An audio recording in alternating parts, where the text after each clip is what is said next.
Hello everyone. So friends, welcome to Takshashila learning. So एक बार फिर से मैं आप सभी के बीच में हूँ एसएससी सीजीएल 2019 के टीयर 1 मेमोरी बेस्ड पेपर को डिस्कस करने के लिए। और ऑलरेडी देखिए, रीजनिंग के मैं आपके साथ 10 क्वेश्चंस डिस्कस कर चुका हूँ। और अगर अभी तक आपने उसका पार्ट 1 नहीं देखा तो उसका लिंक आपको इस वीडियो के डिस्क्रिप्शन बॉक्स में मिल जाएगा। और आज इस पार्ट 2 के अंदर मैं आपके साथ बचे हुए 15 क्वेश्चंस को कवर करूंगा। तो आप इस वीडियो को पूरा देखें, एंड तक ज़्यादा से ज़्यादा शेयर भी कर दें उन फ्रेंड्स तक जो कि आने वाला SSC CGL CHSL CPO MTS या रेलवे एनटीपीसी का भी अगर उनका एग्जाम है तो ज़रूर आप उन तक इसे शेयर कर दें। और अगर आप हमारे चैनल को सब्सक्राइब कर लेंगे, नोटिफिकेशन बेल को प्रेस कर देंगे, तो आपके पास हमारी सारी आने वाली अपकमिंग वीडियोस, इसके अलावा भी करंट अफेयर भी हम डेली बेसिस पर आपके साथ लेके आते हैं, तो उनका आपको अपडेट लगातार मिलता रहेगा। तो चलिए स्टार्ट करते हैं। तो जैसे मैंने आपको बताया था कि ऑलरेडी ये 10 क्वेश्चंस मैं आपके साथ डिस्कस कर चुका हूँ। तो एक बार फिर बता दूं, इसका लिंक आपको इस वीडियो के डिस्क्रिप्शन बॉक्स में मिल जाएगा, तो ज़रूर इसके को देख लें, इसके पार्ट 1 को। तो पार्ट 2 हम स्टार्ट करेंगे क्वेश्चन नंबर 11 से लेके क्वेश्चन नंबर 25। तो क्वेश्चन नंबर 11 है, आपको यहाँ पे इन वर्ड्स को, यहाँ पे आपको ये 5 वर्ड्स दिखाई दे रहे होंगे: crocodile, lizard, well, house fly और मंकी। इन्हें आपको लॉजिकल सीक्वेंस में अरेंज करना है फ्रॉम स्मॉल टू बिग। तो जिनके साइजेज है basically crocodile, lizard, whale, house fly और मंकी के साइज के अकॉर्डिंग इन्हें big small to big arrange करना है। तो देखिए, अगर आप देखेंगे इन पांचों ऑप्शंस को, तो सबसे जिसमें से जिनका साइज सबसे स्मॉल होता है वो आपको होता है हाउस फ्लाई, यानी जो मक्खी होती है उसका साइज इसमें सबसे कम होता है। तो सबसे पहले आ जाएगा 4, जो कि आपको ए बी सी ऑप्शन में दिखाई दे रहा होगा। तो डी वाला तो हमारा यहाँ पे एलिमिनेट हो गया। तो हाउस फ्लाई के बाद देखिए, अब लिजार्ड है, मंकी है, वेल है या क्रोकोडाइल है। तो वैसे बता, हाउस फ्लाई के बाद आ जाएगा लिजार्ड, ठीक है, जो कि हमें सेकंड उसमें गिवन है, ठीक है। तो लिजार्ड आ जाएगा, यानी छिपकली, ठीक है। छिपकली के बाद मंकी, मंकी के बाद क्रोकोडाइल, और आपको क्रोकोडाइल के बाद आखिरी में आ जाएगा हमारा वेल। तो आप ऑप्शन में देखेंगे 4 के बाद 2 सिर्फ हमें सी ऑप्शन में ही गिवन था, तो यानी हमारा इसका करेक्ट क्या आ जाएगा, सी ऑप्शन 4 2 5 1 3। आपको आगे चेक करने की भी जरूरत नहीं थी, हाउस फ्लाई के बाद सीधा लिजर्ड आप देखेंगे, 4 के बाद 2 सिर्फ सी वाले ऑप्शन में ही गिवन था, ठीक है। तो क्वेश्चन नंबर 11 है। क्वेश्चन नंबर 12, यहाँ पे आपको जो कुछ स्मॉल अल्फाबेट्स दिखाई दे रहे होंगे, कुछ नंबर्स, इनको आपको बताना है कि इनकी मिरर इमेज कैसी फॉर्म होगी when the mirror is held at the right side. जब राइट साइड पे हमने मिरर को प्लेस किया, मिरर को रखा, तो कैसी मिरर इमेज इसकी फॉर्म होगी। तो देखिए, मैंने आपको मिरर इमेज और वाटर इमेज के बीच का फर्क कई बार बताया हुआ है। मिरर इमेज में बेसिकली क्या होता है, जो आपका लेफ्ट होता है वो मिरर के अंदर, उसमें आपको आपका राइट दिखाई देता है, और आपका जो राइट हैंड होता है वो आपको आपका लेफ्ट दिखाई देता है। और कभी भी मिरर के आगे खड़े होते होंगे तो आपका लेफ्ट हैंड आपको मिरर के अंदर राइट हैंड दिखाई देता होगा, राइट हैंड लेफ्ट दिखाई देता होगा। जबकि तो आपका लेफ्ट और राइट आपस में इंटरचेंज हो जाता है मिरर इमेज के केस में। जबकि वाटर इमेज के केस में क्या होता है, आपका टॉप और बॉटम आपस में इंटरचेंज होता है। लेफ्ट और राइट एज इट इज रहता है, टॉप और बॉटम आपस में इंटरचेंज होता है, ठीक है। इसमें क्या होता है, मिरर इमेज में टॉप और बॉटम सेम रहता है, बस लेफ्ट और राइट आपस में इंटरचेंज होता है। मैंने आपको कंसेप्ट बता दिया, तो आप मेरे को कमेंट करके बताएं इसका आंसर, कि इसका मिरर इमेज कैसी फॉर्म होगी जब हमने मिरर को राइट साइड पे रखा, ठीक है। तो मेरे को कंसेप्ट बताइए, तो आप मेरे को कमेंट करके बताएंगे। क्वेश्चन नंबर 12 का आंसर क्लियर है। अब क्वेश्चन नंबर 13, यहाँ पे आपको बताना है, select the option figure in which the given figure is embedded. Embedded का मतलब होता है छुपा हुआ होना, ठीक है। एम्बेडेड का मतलब होता है छुपा हुआ होना। तो ये जो आपको और क्लियरली लिखा है कि रोटेशन अलाउड नहीं है। तो जो ये वाला आपको गिवन है फिगर, ये वाली जिसे मैं हाईलाइट कर रहा हूँ, ये इनमें से ए बी सी और डी, चार ऑप्शंस में से किसके अंदर ये फिगर या ये जो आपको दिखाई दे रही होंगी कुछ लाइंस छुपी हुई हैं, एम्बेडेड है, और इसमें रोटेशन अलाउड नहीं है। तो अगर आप ध्यान से देखेंगे तो ये आपको दिखाई दे जाएगा यहाँ पे, ये वाला बी ऑप्शन के अंदर। अगर आप इसे थोड़ा सा ध्यान से ऑब्जर्व करें, मैं थोड़ा सा हाईलाइट करने की कोशिश करता हूँ, अगर आपको दिखाई दे रहा होगा तो ये देखिए, ये वाली लाइन है ऊपर वाली एज इट इज, ठीक है, ये आपको दिखाई देगी। फिर ये वाली, ये देखिए, ठीक है, ये आपको थोड़ा सा, मेरा एक्चुअली कर्सर मैं इससे यूज सही नहीं कर पा रहा हूँ। तो ये देखिए है, ये ए टाइप जो बन रहा है ना, ये देखिए, ये हो गया एक लाइन, ये लाइन हो गई, ठीक है, और फिर ये हो गया। तो आपको दिखाई दे रहा होगा यहाँ पे, ठीक है ना। तो इस तरीके से जो है आपका यहाँ पे ये बन गया। तो बी वाले ऑप्शन के अंदर जो ये हमें ऊपर ये फिगर गिवन थी कुछ लाइंस, ये एम्बेडेड है, ठीक है, और क्लियरली गिवन है कि रोटेशन अलाउड नहीं है। बाकी चारों को, तीन ऑप्शंस को देख सकते हैं, आपको बिल्कुल सेम जो लाइंस है और किसी भी ऑप्शंस में इस तरीके से एम्बेडेड नहीं मिलेंगे। क्वेश्चन नंबर 14 की अगर बात करें, तो यहाँ पे आपको बताना है कि select the cube that can be formed by folding the given sheet along the lines. देखिए, मैंने आपको अनफोल्डेड डाइस का कंसेप्ट पहले ही समझाया हुआ है। अगर आपको नहीं पता तो आप वीडियो जरूर जाके देख लें, आप सर्च कर लें अनफोल्डेड डाइस आगे कॉम्पी प्रेप हब या तक्षशिला लर्निंग, तो आपको वीडियो जरूर मिल जाएगी। मैंने इसमें आपको देखिए बताया था सिंपली क्या होता है, हमें एक एक का गैप लेके चलना होता है। तो यानी ये एस्ट्रिक का साइन है, एस्ट्रिक साइन के अपोजिट क्या आएगा, अगर हम एक का गैप छोड़ दे तो आर आ जाएगा, तो एस्ट्रिक साइन के अपोजिट आना चाहिए आर। क्यू के अपोजिट क्या आ जाएगा, तो अगेन एक का गैप छोड़ेंगे तो हैश, ठीक है। तो वो मैं इसे थोड़ा सा हैश के पीछे क्या आना चाहिए, आर आना चाहिए, ठीक है। हैश के जस्ट पीछे आर आ जाएगा, क्यू के जस्ट पीछे हैश आ जाएगा, और बचा क्या, एक्स और एट द रेट, तो एक्स के पीछे क्या आ जाएगा, एट द रेट, ठीक है। तो ऑब्वियस ये बात है, क्योंकि देखिए जब आप ये तो देखिए क्यूब जो है बेसिकली एक 3 डायमेंशनल चीज़ है, लेकिन जब हम पेज पे डाइस के क्वेश्चंस को सोल्व करते हैं तो पेज जो होता है 2D चीज़ है, ठीक है ना, एक रेक्टेंगल का पेपर है सिंपली।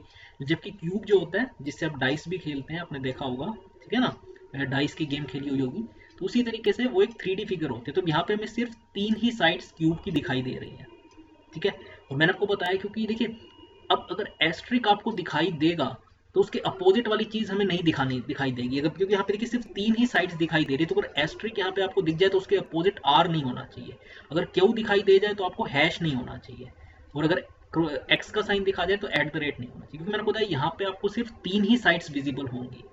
अगर आप चारों ही ऑप्शंस देखें ए बी सी डी, आपको सिर्फ 3 ही साइड्स दिखाई दे रही हैं। क्यों, क्योंकि क्यूब एक एक्चुअल में 3D चीज है, लेकिन क्योंकि जब हम पेज पर बनाने की कोशिश करेंगे तो हम 3 ही साइड्स यहाँ पे आपको शो कर पाते हैं, ठीक है ना। तो इसलिए बस इसमें कंसेप्ट बेसिकली यही है कि इसमें हमें क्योंकि 3 साइड्स दिखाई दे रही हैं, तो जहाँ पे अगर आपको एस्ट्रिक दिखाई दे गई, यहाँ पे एस्ट्रिक, ठीक है।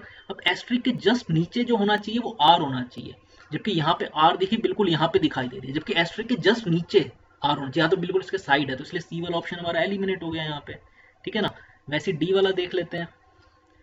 अब अब देखिए क्यू के अपोजिट मैंने आपको बताया हैश होना चाहिए था, तो देखिए क्यू के अपोजिट, अब क्यू के अपोजिट होना चाहिए था, यहाँ पे अगेन हैश इसके बिल्कुल साइड में है, तो ये वाला भी गलत हो गया, ठीक है। ऐसे बी में अगर आप देखेंगे तो अब मैंने आपको बताया एक्स के अपोजिट, ये जो एक्स है इसके अपोजिट क्या आना चाहिए, एट द रेट, ठीक है। बाकियों में मैंने एक एक का गैप लिया, एस्ट्रिक के अपोजिट आर आ गया, क्यू के अपोजिट हैश आ गया, तो जो बचा क्या, एक्स और एट द रेट। मैं आपको दोबारा बता दूं, मैंने एक एक का यहाँ पे गैप लिया है, तो एस्ट्रिक के अपोजिट एक का गैप ले लेंगे, क्यू हटा दे तो आर आ जाएगा, क्यू के बाद एक का गैप ले ले तो हैश आ जाएगा, और जो क्रॉस का साइन है एक्स के अपोजिट क्या आ जाएगा, जो बचा है एट द रेट। तो यहाँ पे भी देखिए आपको x के अपोजिट एट द रेट आना चाहिए, जबकि यहाँ पे x के बिल्कुल अगेन साइड में एट द रेट है, तो ये वाला भी नहीं हो सकता, तो ऑब्वियसली बात आप क्या आंसर मार्क कर देंगे, ए ऑप्शन।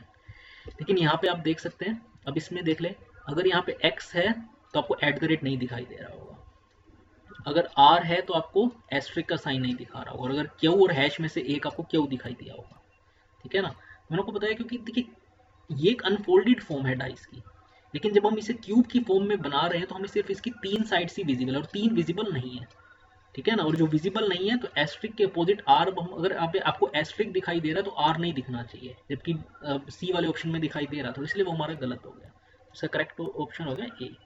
तो यानी एस्ट्रिक और आर में से एक होना चाहिए था, तो यहाँ पे आर है ए ऑप्शन में। अगर आप देखें क्यू और हैश में से एक होना चाहिए था, तो यहाँ पे आपको क्यू दिखाई दे रहा है, और क्रॉस और एट द रेट में से एक होना चाहिए था, तो आपको जो है क्रॉस का साइन दिखाई दे रहा होगा, एक्स जो भी है, ठीक है। आगे चलते हैं, क्वेश्चन नंबर 15 थे, वेन डायग्राम का है। यहाँ पे रेक्टेंगल बेसिकली क्या रिप्रेजेंट कर रहा है, रेक्टेंगल जो है रिप्रेजेंट कर रहा है उन ट्रेवलर्स को जो ट्रेवल कर रहे हैं by plane, who like to travel by plane, ठीक है। फिर सर्कल के किन्हें रिप्रेजेंट कर रहा है, circle represents travellers who like to travel by bus, जो बस से ट्रेवल करना पसंद करते हैं, ठीक है। ट्राइंगल किन्हें रिप्रेजेंट कर रहे हैं, जो पसंद करते हैं ट्रेन से ट्रैवल करना, ठीक है। इसमें देखिए कुछ कॉमन लोग भी हैं जो फॉर एग्जांपल बस और ट्रेन दोनों से ट्रैवल करना पसंद करते हैं, या बस और प्लेन दोनों से पसंद करते हैं। अब आपको बताना है कि how many travellers like to travel either by train और plane but not by bus, यानी बस वाला तो हमें बिल्कुल भी सेक्शन इंक्लूड नहीं करना। बस को हम किससे रिप्रेजेंट कर रहे हैं, सर्कल से, circle represents travellers who like to travel by bus, तो सर्कल वाले को छोड़ के बाकी जितने भी है आप उन्हें सिंपली ऐड कर दो, ये 13, ये 6 और ये 11, ये आपका आंसर हो जाएगा। क्योंकि हमें क्या चाहिए, या तो चाहे वो ट्रेन से हो, प्लेन से हो, चाहे वो बोथ हो, लेकिन बस वाला पोर्शन बिल्कुल भी इंक्लूडेड नहीं होना चाहिए। तो हमने बस वाले पूरे सर्कल की फिगर्स को हटा दिया, तो बचा क्या, 11, 6 और 13, तो हो जाएगा 24 और 6 30, तो ये इसका करेक्ट आंसर आ जाएगा, ठीक है। तो अब ये देखिए मैंने आपको बताया कैसे सोल्व करना था। तो काफ़ी सारे क्वेश्चन आप विदाउट पेन एंड पेपर ही सोल्व मैं जैसे आपके साथ कर ही रहा हूँ। अभी कोडिंग डिकोडिंग का है, हम यहाँ पे डी के क्यू एक्स को कैसे कोड कर रहे हैं, WPJC से। आपको बताना अगर हम सेम कोड लैंग्वेज को यूज करते हुए AFKP को कैसे कोड करेंगे, AFKP को। ठीक है, तो मैंने आपको देखिए, अगर आपने हमारे कोडिंग डिकोडिंग वाली वीडियो देखी हो तो उसमें मैंने आपको सम 27 रूल के बारे में बताया हुआ है। सम 27 रूल बेसिकली क्या होता है, अगर आप first letter from the beginning consider करें यानी ए, और last letter from the ending यानी जेड, तो उसका सम आपको ए की पोजीशन 1 होती है और जेड की 26, तो उसका सम आपको 27 मिलेगा। वैसे अगर आप सेकंड फ्रॉम द बिगिनिंग वाला लेटर कंसीडर करें बी, और सेकंड फ्रॉम द एंडिंग यानी वाई, तो 2 + 25 उसका भी सम 27। ऐसे ही third letter from the beginning और थर्ड फ्रॉम द एंडिंग उसका भी सम 27। ऐसे करते करते आप हमेशा देखेंगे 14 और 13 का सम भी आपको क्या मिलता है, 27। ठीक है, तो अब यहाँ पे भी देखिए यही चीज़ है। अब जो डी है, डी जो है हमारा fourth letter from the beginning होता है, इसकी पोजीशन क्या है 4, और डब्ल्यू क्या है fourth letter from the ending, ठीक है ना, WXYZ, तो फोर्थ फ्रॉम द एंडिंग, इसकी पोजीशन कितनी होती है 23, तो 23 + 4 27, तो यहाँ पे सम 27 रूल अप्लाई हो रहा है। अब आगे देख लेते हैं के, और यहाँ पे है पी। अब देखिए पी की पोजीशन क्या होती है 16 होती है, इसे आप नोट डाउन कर ले पहले। सो मैं आपको बता रहा था पोजीशन के बारे में, तो के की पोजीशन और पी की 16 होती है, और के की क्या होती है 11, तो अगेन इसका सम भी आपको क्या मिल रहा है 27। ठीक है, आगे जे का आप देख लें। ठीक है, जे यहाँ से हो गया, यहाँ से क्या हो, इसका भी अगर आप सम करेंगे तो आपको क्या मिल जाएगा 27। एक्स का 24 होती है पोजीशन, और सी की होती है 3। ठीक है ना, फ्रॉम द बिगिनिंग अगर आप देखेंगे सी की पोजीशन 3 होती है और एक्स की होती है 24, इसका भी सम 27 है।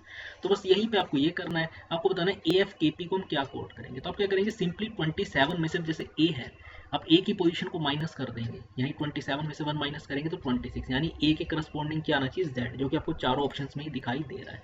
फिर एफ के साथ अगर हम देखेंगे तो देखिए एफ की पोजीशन क्या होती है 6 होती है। ठीक है ना, ABCDEF, तो अगर आप 27 में से 6 को माइनस करेंगे तो 21 आता है। ठीक है ना, 21 आता है, तो 21 मतलब ये आ जाएगा U, तो U आपको B और C में दिखाई दे रहा है, तो A वाला हमारा एलिमिनेट हो गया और D वाला एलिमिनेट हो गया। ठीक है, B या C में से आ गया। अब K का अगर आप देखेंगे तो K का तो देखिए यहाँ पे क्वेश्चन में भी गिवन है ये DKQX, तो K के करस्पॉन्डिंग क्या आता है P आता है, तो P आपको सिर्फ B ऑप्शन में गिवन है, तो आपका करेक्ट आंसर आ गया ZUPK। तो ये हमने कोडिंग डिकोडिंग का क्वेश्चन कैसे सोल्व किया, सम 27 रूल्स। ठीक है, तो इसे आप नोट डाउन कर लें। क्वेश्चन नंबर 17 को अगर आप देखेंगे तो in a certain code language, page को हम कैसे कोड कर रहे हैं 161495, तो हमें बताना है सेम कोड लैंग्वेज को यूज करते हुए पार्ट को कैसे कोड करेंगे। तो देखिए, अगर आपको अल्फाबेट्स की पोजीशन में आपको हमेशा कहता हूँ आपको बिल्कुल आपके माइंड में याद होनी चाहिए, तो ही आप कोडिंग डिकोडिंग के क्वेश्चंस को जल्दी और विदाउट पेन एंड पेपर कर पाएंगे सोल्व। तो पी की पोजीशन क्या होती है 16 होती है, तो पी की पोजीशन होती है 16। ठीक है, एज इट इज हमने लिख दिया पी की पोजीशन को। ए की पोजीशन भी क्या होती है 1, उसे भी हमने एज इट इज लिख दिया, तो 161। फिर पीछे से अगर हम देखेंगे तो ई की पोजीशन है यहाँ पे, ई की पोजीशन 5 होती है, हमने उसे भी एज इट इज लिख दिया। लेकिन अब जी की पोजीशन क्या होती है 7 होती है, लेकिन हमने यहाँ पे 49 लिखा है। तो हमने ये जो थर्ड वाला अल्फाबेट है जी, उसकी एक्चुअल में पोजीशन तो 7 है, लेकिन हमने 49 कैसे लिखा होगा, ऑब्वियसली बात अगर हम इसका 7 का स्क्वायर कर दें तो 49 आता है।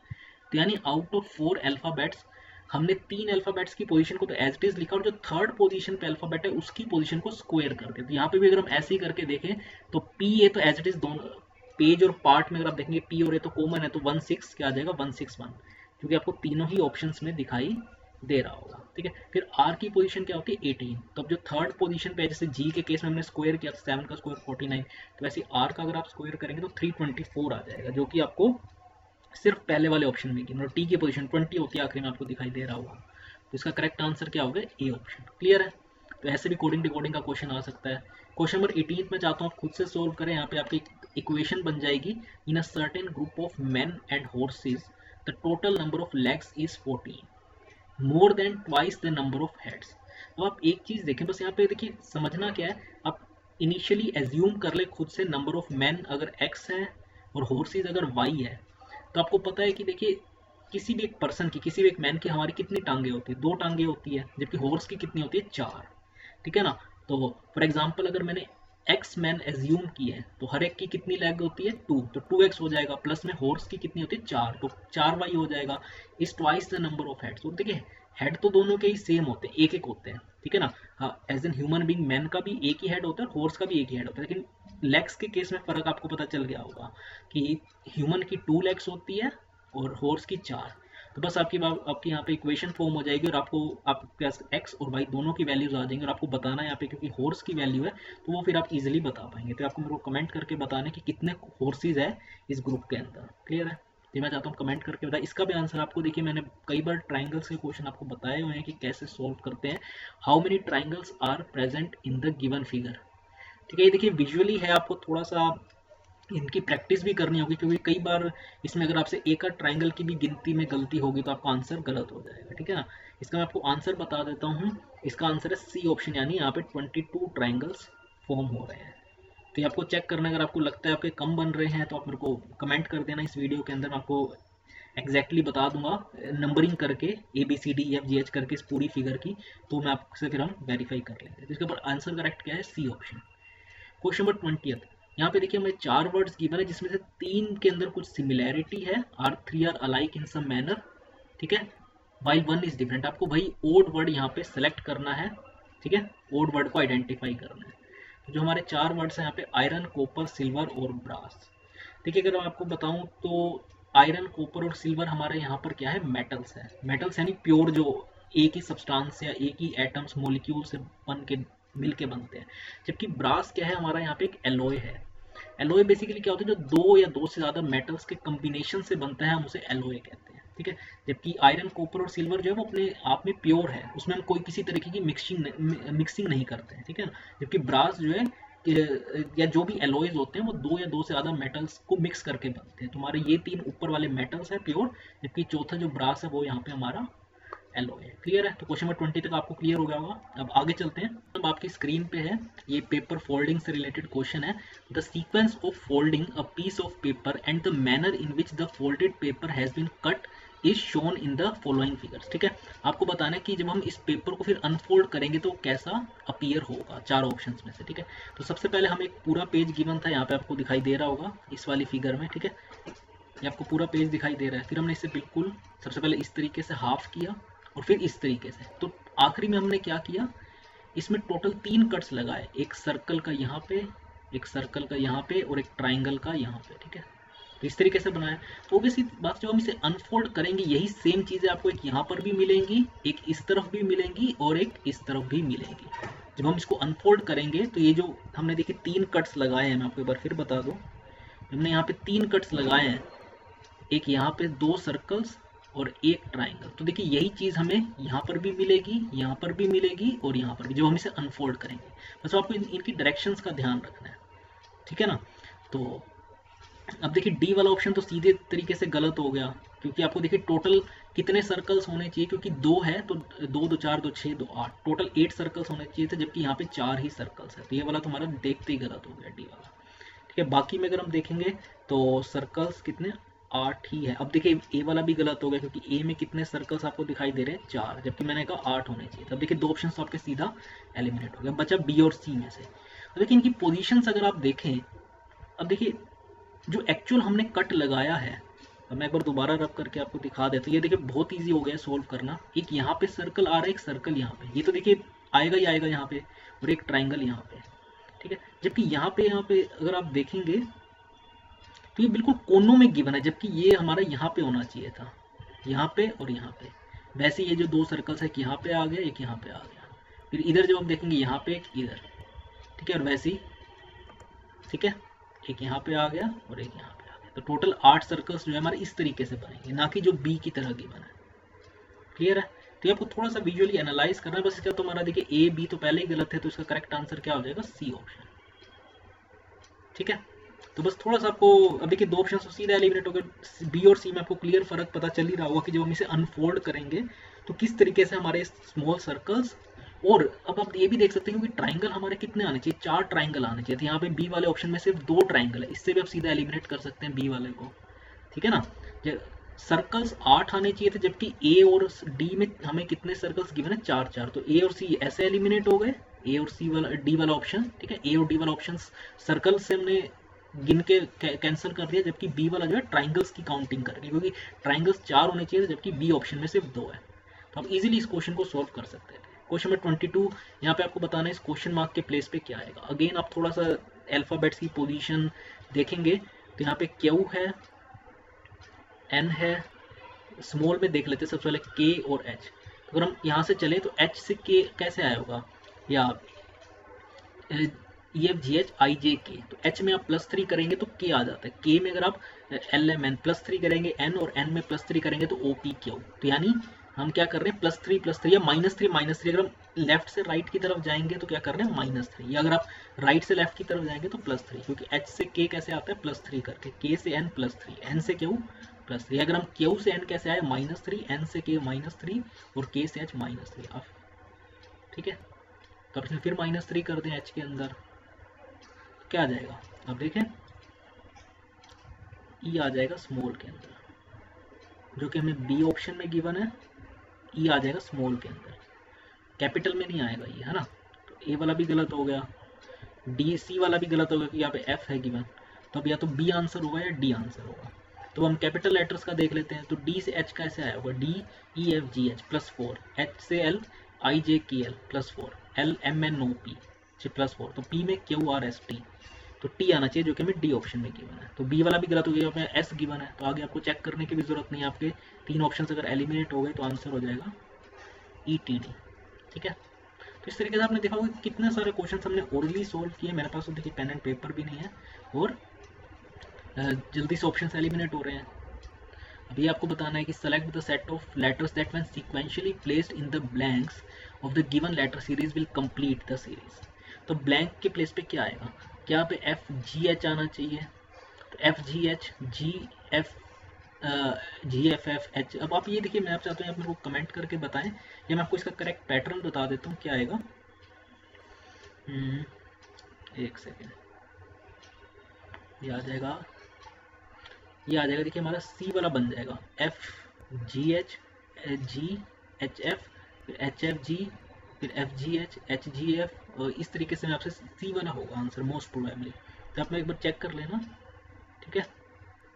हाँ ठीक है, सी वाला इसका करेक्ट आंसर है। तो यहाँ पे एक बार देखोगे आपको पैटर्न बन जाएगा, मतलब एफ जी एच, फिर जी एच एफ, फिर एच एफ जी, फिर दोबारा से एफ जी एच। ठीक है, फिर एफ जी एच के बाद ये आ जाएगा, फिर आगे से आपका पैटर्न रिपीट होना शुरू हो जाएगा। पैटर्न बेसिकली है क्या, एफ जी एच, फिर जी एच एफ, फिर एच एफ जी, और यही चीज़ बार बार रिपीट कर रही है।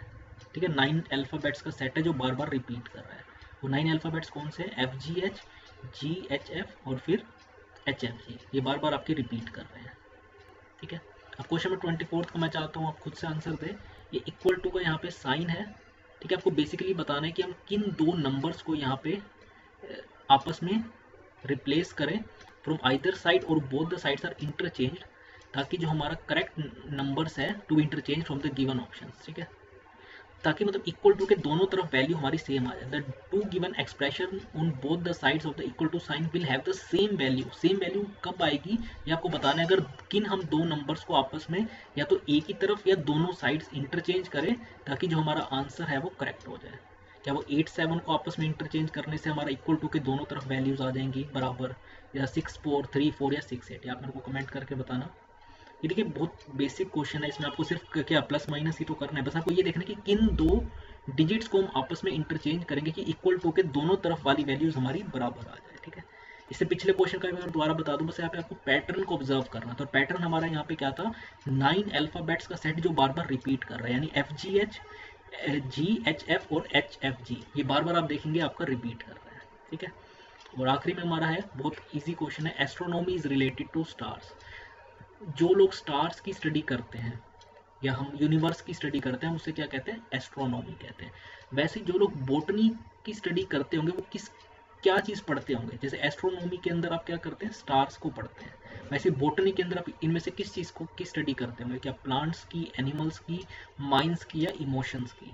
तो देखिए प्लांट्स की स्टडी को हम बोटनी कहते हैं, एनिमल्स की स्टडी को क्या कहते हैं, जूलॉजी कहते हैं। ठीक है ना, तो आपस में आपको पता होना चाहिए साइंस के, अगर आपने खासकर मेडिकल लिया होगा तो आपको अच्छे तरीके से पता होगा।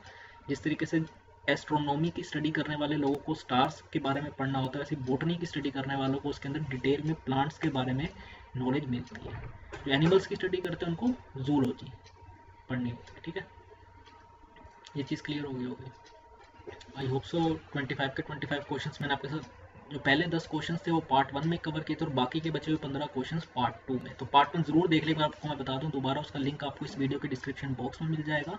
ठीक है, कैसी लगी वीडियो ज़रूर बताना। इसके अलावा अभी देखिए क्वांट इंग्लिश जो है सेक्शन अभी भी हमारा बचा हुआ, अभी तक हमने 3 सेक्शन अब कवर किए हैं, जनरल अवेयरनेस, ठीक है, इंग्लिश और अभी रीजनिंग का। बाकी बचे हुए 25 क्वेश्चंस क्वांट के मैं आपके साथ आने वाले दिनों में डिस्कस करूंगा, तो ज़रूर आप उसे भी देखना।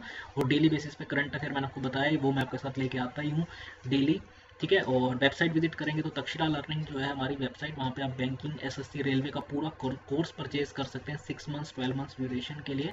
ठीक है, जिसमें आपको टेस्ट सीरीज, ई बुक्स, पूरा कोर्स रिकॉर्डेड लाइव फॉर्मेट में सब उसमें आपको मिलेगा और काफ़ी अच्छे रेट्स में मिल जाएगा as compare to other competitors. तो ज़रूर वेबसाइट विजिट कीजिएगा तक्षशिला लर्निंग .com। तो आज की इस वीडियो में इतना ही फ्रेंड्स, थैंक्स अ लॉट।